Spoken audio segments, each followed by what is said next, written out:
Hello, hello, hello. It's your girl Kathleen, aka Castadine, aka Sodine, and you are here for a bonus episode of Sodine Soapbox. Yes. Here on Sodine Soapbox is where we rant about all things love, life, and the pursuit of music. Get into it, get into it. So, I'm sure you're a little surprised why there is another episode so early, but yes, this is actually a bonus episode. So, I wanted to make this episode for a special reason. This episode is actually being released on my birthday. Yes, happy birthday to me. If you couldn't tell by the title of today's episode, this episode will be released on my birthday. So, this is actually a bonus episode. So, if you are new to Sodine's Soapbox, welcome, welcome, welcome. Grab a pillow, grab a chair, kick off your shoes, and relax your feet. Chill with us. We're a family here. And if you are a returning listener, welcome back. What's up? How you doing? How you doing? All right. So, we're going to do things a little differently with this episode. I'm not going to do my normal, promos and things like that. But of course, I will ask if you aren't already, please, please, please follow your girl on all social media platforms. That's Facebook, Twitter, and Instagram. The handle is Shameless Listo. That's ShamelessLiszto.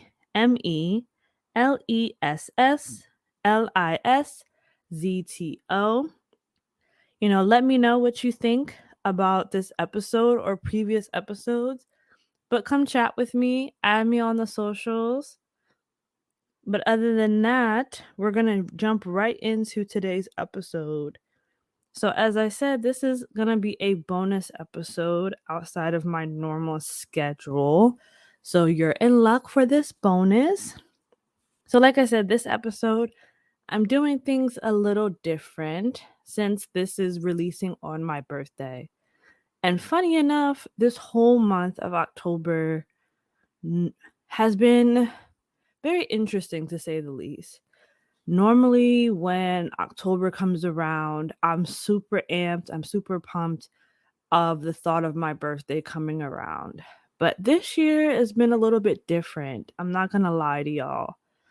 I haven't been excited about my birthday, and this is a first for me because I'm telling y'all, like, soon as October hits, I'm like, oh, everybody step to the side because October is the best month, which it is the best month. The best babies are born in October. Argue with your mama, don't argue with me. But I don't know, this year just things just felt very different. And honestly, I tried to sit with my feelings and try to figure out why I felt different about this birthday. Like, is it the fact that I'm turning 35 this year? Is it the fact that, I've been away from home for 3 years and I haven't been able to celebrate my birthday with family and friends? And while all of those things are valid, those aren't exactly the reason why I have been feeling kind of, for lack of better words, just not really welcoming of my birthday. So I don't know. I think a part of it has been like anybody when their birthday comes around, there's those mix of emotions where you feel like, oh, there's just so many things that I haven't accomplished in my life. And so your birthday kind of just reminds you of all the things that, you haven't accomplished, you haven't completed. But then I've also realized there were so many things that I have completed that I never could have imagined I would have done by this age in my or this point in time in my life.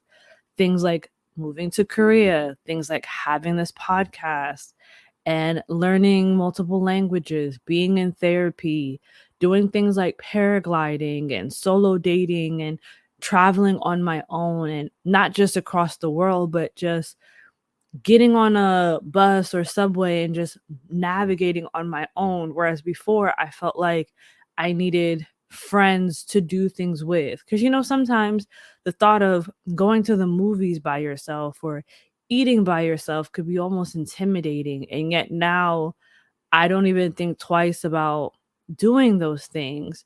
So I can say that these are good things that have changed that I don't think I could have imagined, say, 10 years ago when I was turning 25. So there's definitely some good things. And obviously, there are things that I realize I still don't have yet.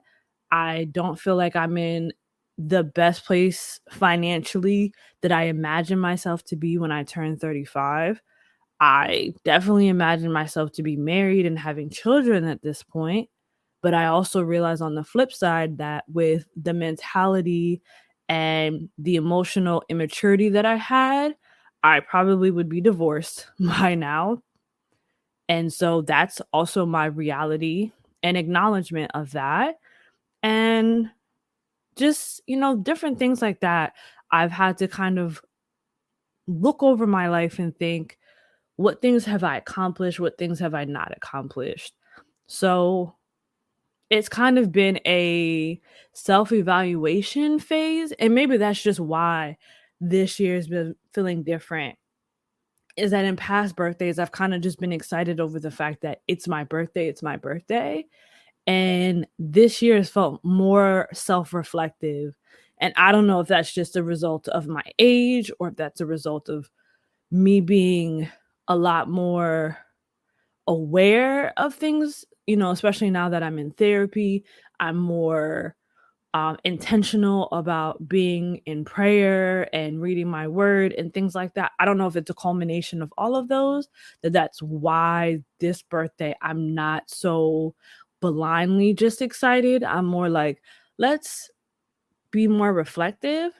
I don't know.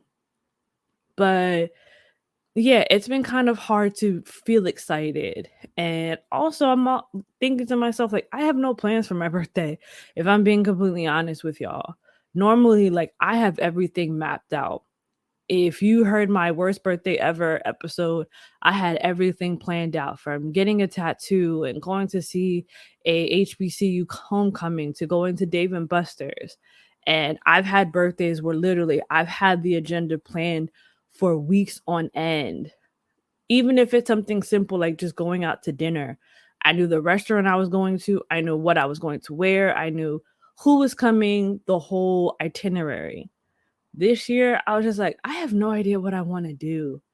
And it didn't occur to me till literally today, a week before putting out this episode, that it didn't occur to me till a week before my birthday that I'm kind of like, you know what? I think I'm just going to stay home and get myself a birthday cake, a small birthday cake, because, child, I'm not going to be able to scarf a whole thing down. Plus, I prefer cupcakes over birthday cakes, but I haven't really come across cupcakes here in Korea, now that I think about it. Like, I'm not saying that there aren't cupcakes, but since coming to Korea, I don't recall seeing cupcakes here. So I'm just gonna get me a small cake, and I think I'm just gonna set me up a nice little charcuterie board and grab me some wine and just relax and watch some of my favorite movies and celebrate me with me, I think, is what I plan on doing this year. I don't think I'm going to make a big fuss, big muss. Maybe I'll do something when I go home, since I do plan to visit home sometime in the next couple of months when I have a break.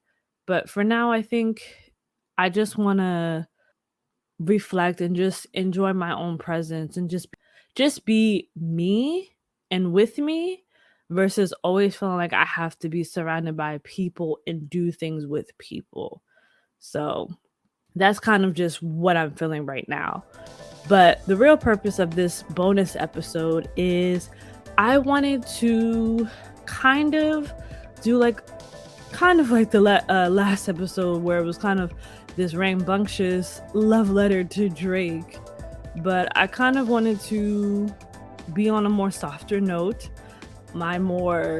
If you've been listening to this podcast for a while, you know, season 1 was more softer toned, which is fine. I have duality, kind of like Drake. I want to take this episode to kind of speak to both my younger self and my future self. And if I could look at my younger self and think of the things I could say to her, I wrote some things down that I'd love to tell my younger self, that I'd love to share with you guys, because maybe these are things you'd want to tell yourself maybe now, or also tell your younger self. And then I also have some things that I kind of want to be from the perspective of my future self.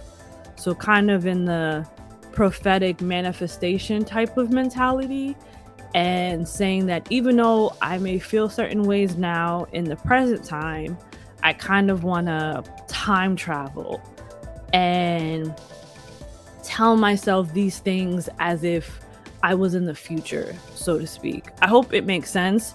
And I hope as I read off my advice, they make sense to you. But basically, I want to break it off into 2 segments: is advice and encouragement that I want to share with my younger self, and then advice and encouragement that I want to give to my future self, or from my future self, essentially. So that should a year from now I go back and listen to this episode, it can encourage me and say, wow, you know, I said that on October 28th, 2022, and it's now October 28th, 2023. And these are the things that came to life, and these are the things that came to manifestation. And I didn't even know it. I was just speaking in blind faith, essentially. So let's go ahead and jump into it. So we're not doing any church announcements. We're not doing anything extra. I just want to go straight into it since this is a bonus episode. Some of the advice I will kind of give more context to, and others I hope are kind of self-explanatory. So here we go. I will give first off the advice to my younger self. So first advice I would give my younger self is, ironically enough, your voice is necessary.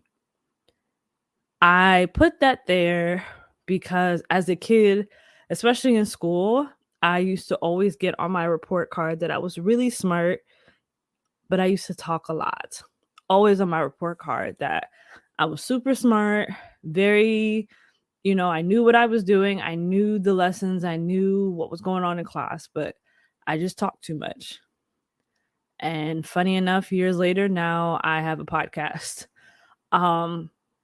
But just growing up, sometimes I felt like, for lack of better words, my voice wasn't necessary, that people didn't like hearing me talk, that sometimes I would talk and I felt like, oh, I should be quiet, or I just talk too much. But my first advice to my younger self is that regardless of how I may think, unless I have actual evidence to prove any of those statements, my voice is necessary, always. So that's the first piece of advice I would say to my younger self, is that my voice is necessary. Second is take up space in every room you enter. Take up space in every room you enter. Third, you are enough. You are enough. Again, I feel like that's self-explanatory, but I think as a child growing up, I didn't feel like I was enough. I felt like I had to always prove myself in school, with my friends. I was always bullied, and I just felt like I wasn't good enough, especially being bullied because I was dark skinned, because my parents, for My parents did pretty well. My dad's a teacher. My mom worked in the hospital. She worked in the medical field.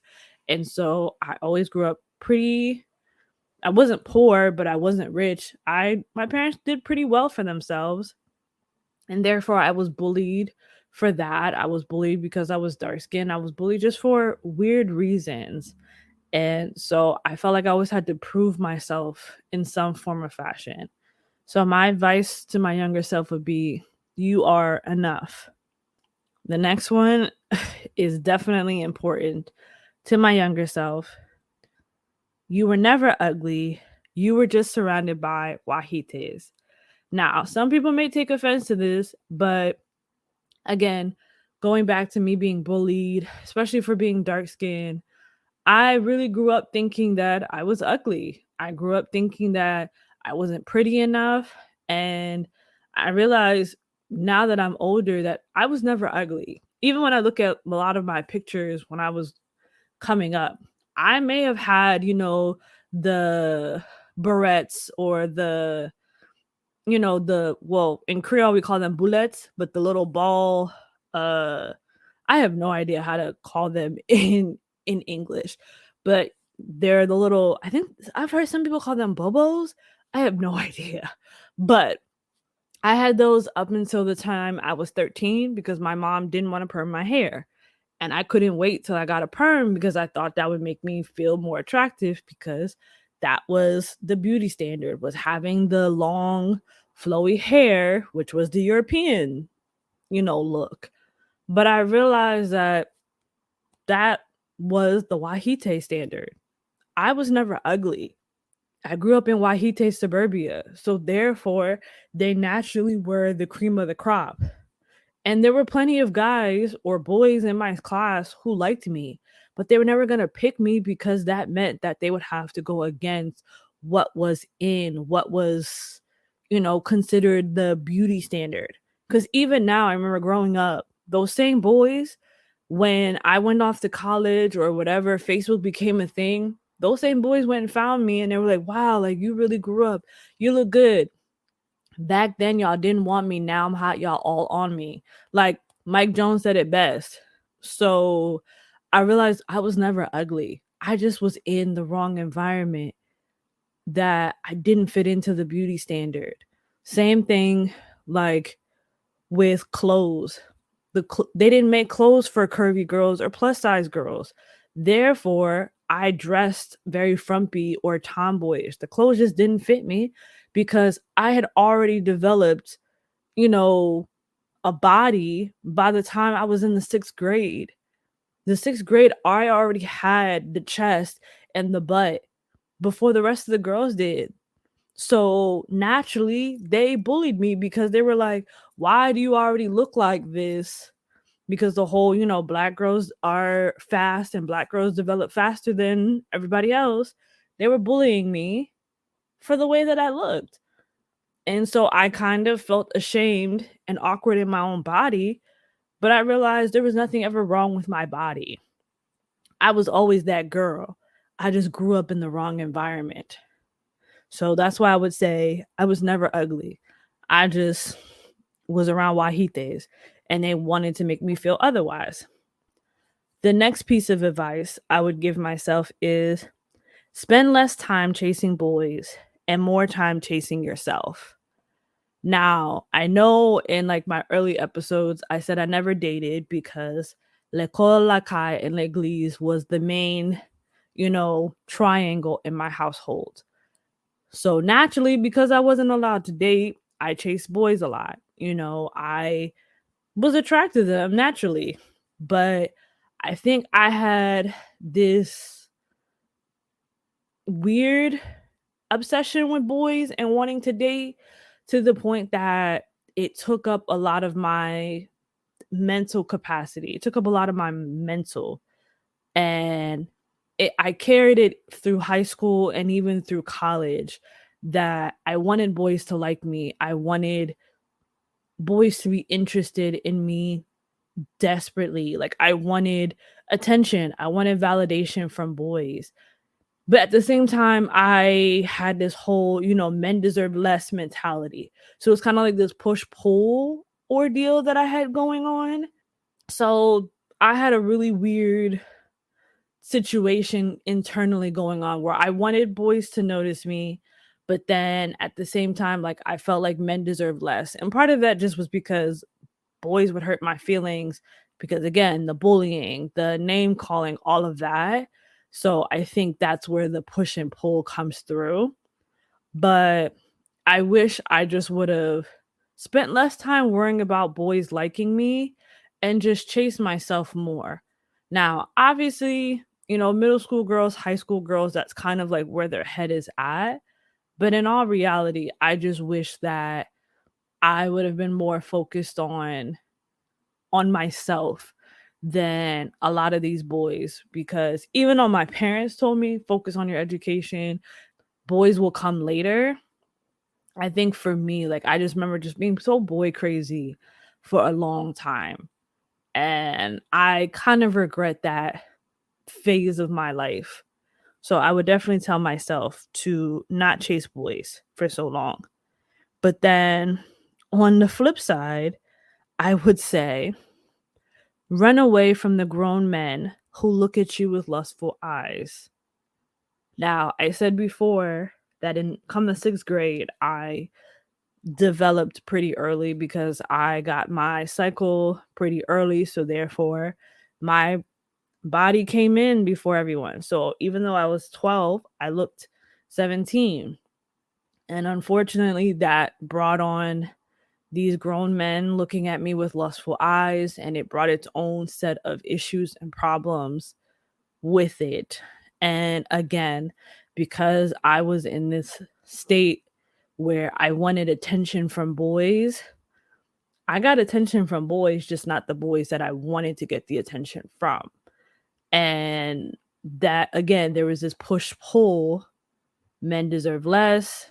I don't want men looking at me, but they are.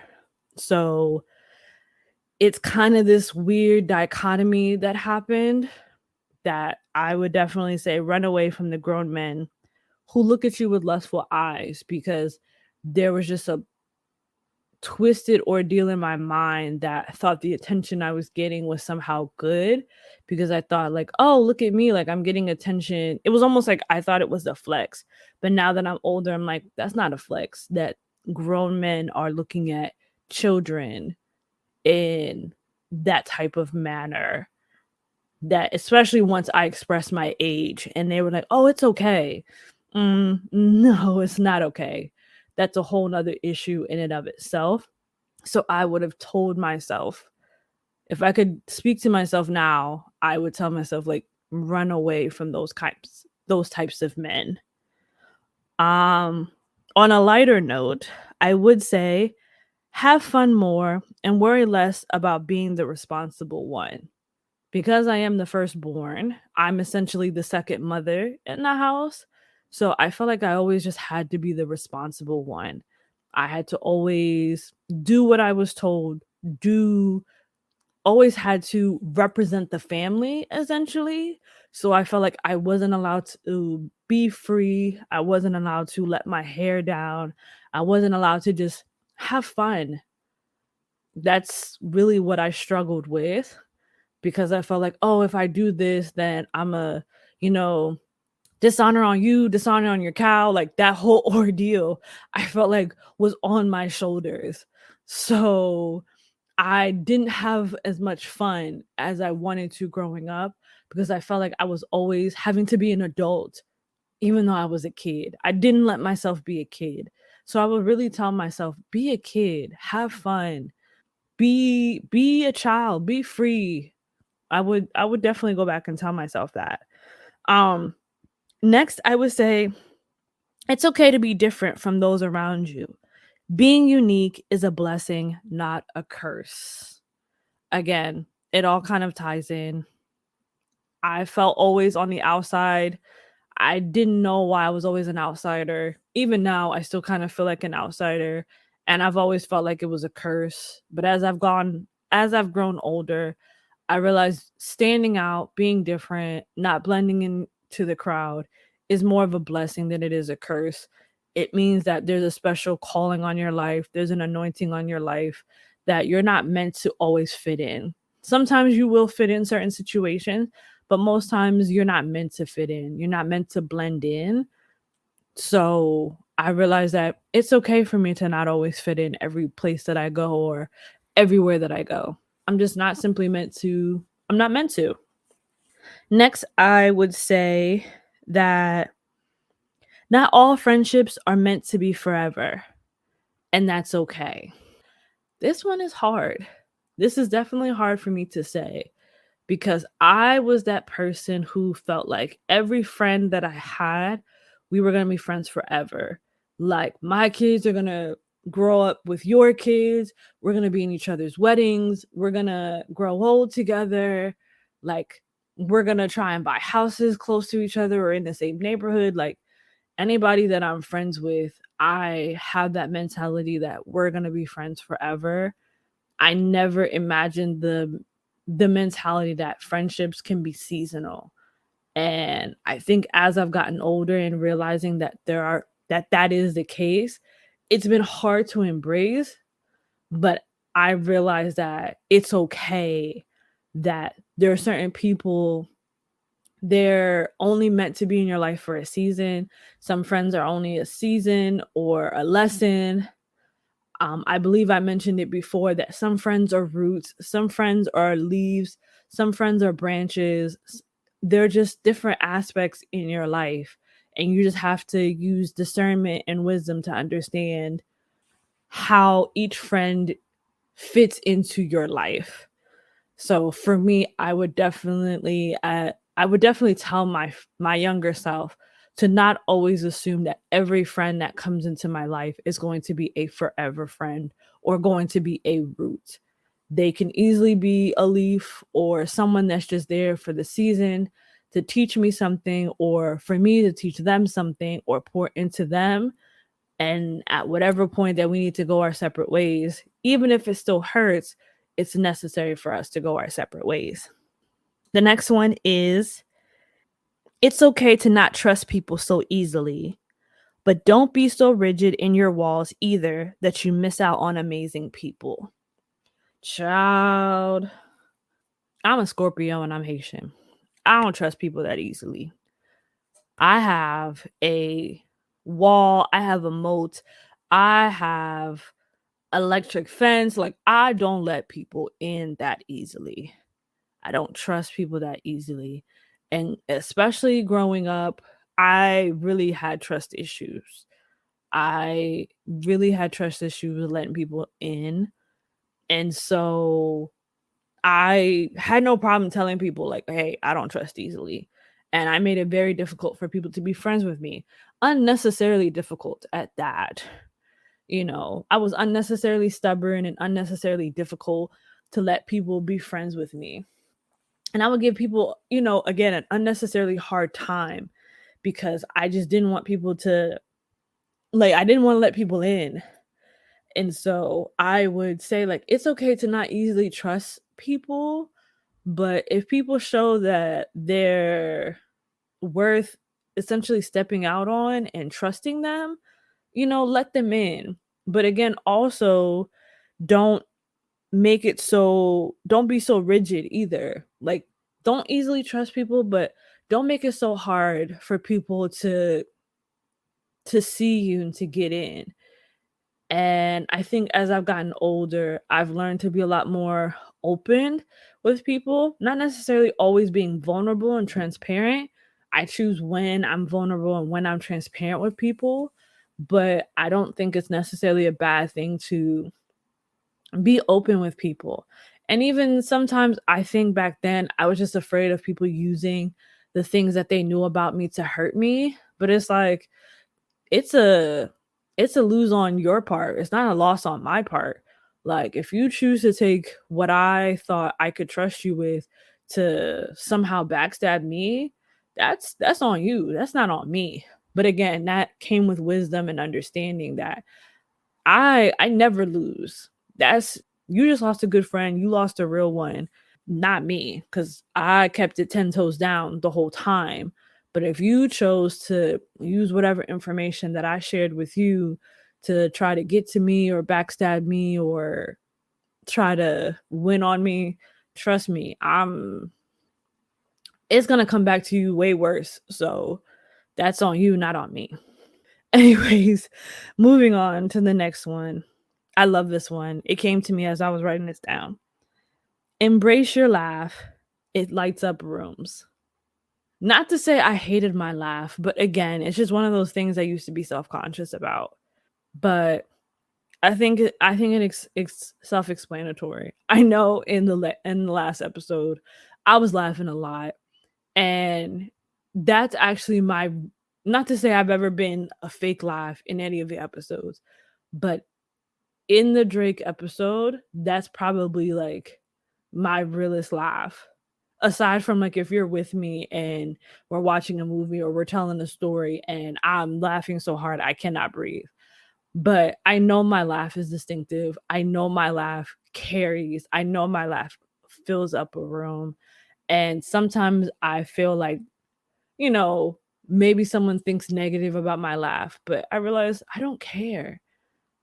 I tell myself, embrace my laugh because it it lights up a room. And it be that said, okay? The next one, again, just talking about embracing things about me. Embrace your beautiful melanin skin. It's as pure as gold. And that's just to combat all the bullying I had to deal with when it came to like the dark skin jokes that I grew up hearing. And then the last advice I would give my younger self before we move into the next segment is resting doesn't mean you're lazy. And child, growing up in a Caribbean household where Saturday mornings you had to live it so you can clean, living means wake up.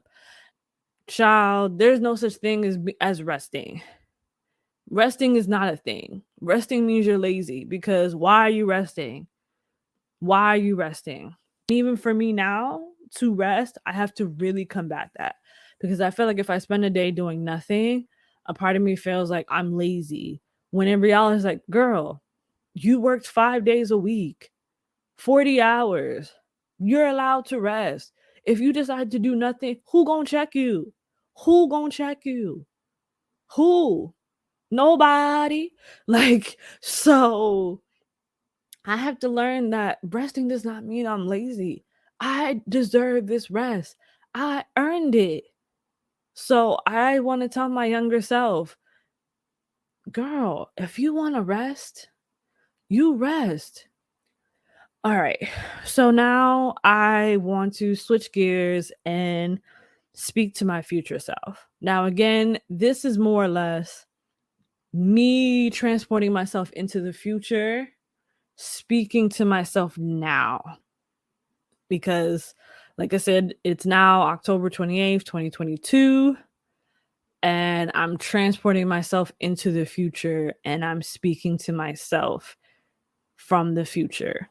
So this is kind of like more a manifestation prophetic type of portion of it, we'll say. So first thing is, girl, God did it. Girl, God did it. And for the listeners who don't believe in God, again, I'm a Christian, so I'm coming from a Christian perspective. You can say the universe did it, but for me, girl, God did it. God did it. Second one, which also I meant to say for the first one as well, but I'm proud of you. I'm so proud of you. Everything in this world tried to take you out one way or another, whether physically, mentally, emotionally, or spiritually. And some of it almost took you out, but you still standing. Like Monica says, I'm still standing. I am so proud of you. I am so proud of you on everything you've achieved, on everything you've accomplished, not just in the physical sense, but how you've just grown mentally and allowed yourself to open yourself to growth and not stay rigid in your thinking and allowed yourself to change your mindset and change how you view the world around you. I'm so proud of you for allowing yourself to open yourself up to loving yourself and loving on the people around you, despite whatever hurt and pain other people have poured out onto you. I'm proud of you for putting yourself in a foreign place that you don't know the language, you don't know anything about the culture, but you didn't let that be an obstacle. You allowed that to be a challenge that you continue to wake up and you face day in and day out, and you welcome it. Because one thing about you is that we don't let challenges knock us out. Some days are easier than others, but you still wake up and we still try again. So I am so proud of you that no matter what comes our way, we still keep pushing through. I am so proud of you. The next one, again, I put this for saying to my younger self, but also for my future self. I love you. Sometimes we wait to hear it from other people, but you need to hear it to yourself. I love you. I love the curl pattern on your head. I love that one cheek has a dimple and the other doesn't, like Miguel from Coco. Dimple? No dimple. I love how smart you are, how witty you are, how charming you are, how funny you are. I love, again, how your laugh takes up the room. I love how you love on people, how you make everyone feel like they are the most important person in the room. I love your heart for people. I love how you care about others and you want to encourage and you uplift people. And even though, yes, sometimes you can be a little tough, that whole tough love, because that's just unfortunately how we grew up, but we're learning from that. You just want to see people get out the gutter and get out of the place, because you know everyone is capable to make it to the top, because there's room for everybody at the top. It's not just one person at the top. Everybody can make it at the top, because you believe that whatever somebody says as a dream, if they said, I can be a writer, you believe they can be a writer and that there's no obstacle in their way. If somebody says they want to be a chef, you believe they can be a chef. There's no obstacle in their way. You believe in people, and whatever obstacles that they say that there is, you don't believe it's true. So I love everything about you, and I love you to your core. The next I put on there is, it turned out better than we could have ever imagined it to be. I know sometimes we have limited purview of how things can be, and we can't imagine how situation can change from where we are right now, but trust, it's going to turn out better than we could ever imagine. We can't see the full picture, but it's going to get better than we could ever imagine. It only goes up from here. The storms are always the strongest when you're in the middle of them, but you always come out of it shining a little bit brighter. We gold, baby. We are gold. And no matter how hard the thunder sounds, or how bright the lightning flashes, how loud the wind howls, the storm can't shake us. We may be in the midst of the storm, but when we come out of that storm, we always come out just a little bit brighter each and every time. The storm is not meant to break us. The storm is never meant to break us. Don't get broken in the storm. Don't get broken in the storm. Girl, you are a force to be reckoned with. You are a force to be reckoned with, and can't nobody touch you. Can't nobody touch you.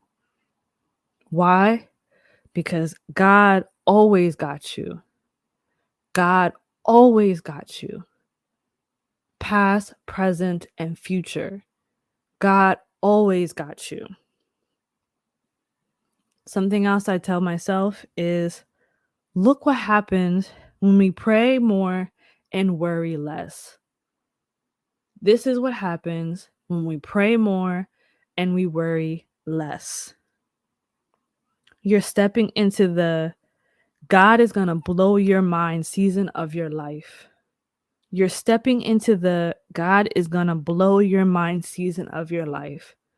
Right now, you can't see it, but you're stepping into the God is going to blow your mind season of your life. Your family, your finances, and career will fall into place exactly as they should. We might not know how it's going to look, but they're going to fall into place as they should. They're going to fall into place exactly as they should. Position yourself because the takeoff is going to be so fast, it'll make your head spin. Position yourself because the takeoff is going to be so fast, it'll make your head spin. Continue to love on yourself. Date yourself and get to know yourself, whether there's a man in your life or not. Continue therapy, even when you feel like you don't need it. And last, this is the last piece of advice I give my future self, or from my future self, excuse me. I love you, and you are the baddest girl on the block, and can't nobody tell you otherwise. I'm going to say it again. I love you, and you are the baddest girl on the block, and can't nobody tell you otherwise. So I end my birthday episode on that note. Along with this episode, I am going to be releasing a birthday playlist today, which will be available on Apple Music and Spotify. It will be my 35 favorite songs. They are from all different genres, but it is basically 35 songs that bring me joy, that bring me happiness. They make me dance, they make me sing, they make me cry, but it's basically 35 songs that just have some sort of special meaning to it, whether it's a song I like to twerk to, a song I like to just be in my feels, whatever. They're just basically songs that give me some sort of emotions. I am releasing a birthday playlist as well as with this episode. Um Again, I appreciate everyone who's been supporting this podcast and supporting me. It means a lot to me, truly. So definitely check out the playlist, check out the music that I have. So, yes, happy birthday to me. Again, please, please, please follow your girl on all social media platforms. That's Facebook, Twitter, and Instagram. The handle is Shameless Listo on all platforms. ShamelessListzo. Honestly, if you could tell your younger self anything, what would it be? If you could step into the future and speak to your current self, what would you say? I'm kind of curious.